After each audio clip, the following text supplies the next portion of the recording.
Asal-usul. Kata Jawa berasal dari kata Yafa yang berasal dari bahasa Sanskerta yang berarti jelai tanaman padi-padian. Ini mengarah pada nama Pulau Yafadwipa yang saat ini disebut sebagai Pulau Jawa. Pusat peradaban masyarakat suku Jawa pada umumnya. Umumnya berada di dekat gunung-gunung yang aktif. Sedangkan kata Sunda berasal dari kata Sunt yang juga berasal dari bahasa Sanskerta yang berarti bercahaya. Ini mengarah pada warna kulit mereka yang cenderung lebih terang ketimbang masyarakat Jawa. Alasannya karena masyarakat suku Sunda memiliki pusat peradaban yang berada di dataran tinggi, hal ini yang menyebabkan warna kulit mereka cenderung lebih terang. Struktur masyarakat.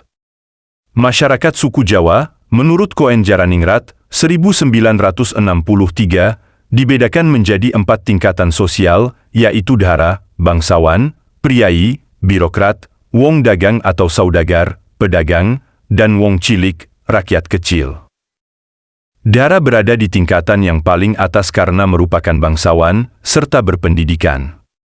Priai berada di tingkatan kedua karena priai masih memiliki darah keturunan bangsawan, selain itu juga biasanya priai memiliki pekerjaan sebagai pejabat.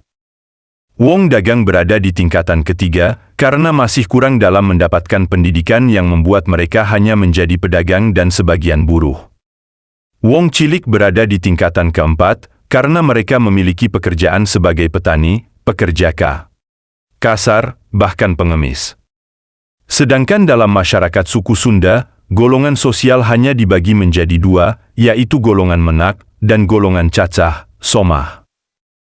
Golongan menak adalah golongan yang merupakan keturunan bangsawan dan mempunyai pekerjaan sebagai pegawai negeri atau pejabat pemerintah, yang kemudian menjadi tingkatan tertinggi. Selanjutnya golongan cacah, somah, adalah golongan yang memiliki kedudukan yang rendah, mulai dari pedagang, buruh, petani, dan rakyat jelata. Perbedaan bahasa. Bahasa Jawa mencerminkan kebudayaan yang tinggi berasal dari nenek moyang sejak berabad-abad yang lalu dan menjadi bahasa yang berkembang dengan mempertahankan nilai-nilai luhur di dalamnya. Bahasa Jawa juga menyiratkan budi pekerti, luhur, dan tata krama.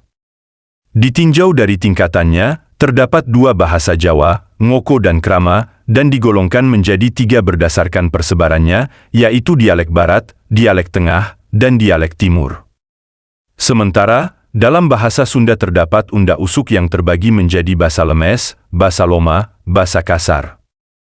Pada basa lemes, digunakan untuk berbicara dengan orang yang lebih tua atau sudah sepuh. Basa loma bersifat tidak terlalu kasar dan tidak terlalu halus, digunakan ketika berbicara dengan orang yang seumuran, teman akrab, serta orang yang usianya di bawah. Sementara basa kasar digunakan ketika seseorang dalam keadaan marah. Bahasa Sunda memiliki 6 dialek yang berbeda, yaitu dialek barat, dialek utara, dialek selatan, dialek tengah timur, dialek timur laut, dan dialek tenggara. Seperti itulah perbedaan antara suku Sunda dan Jawa.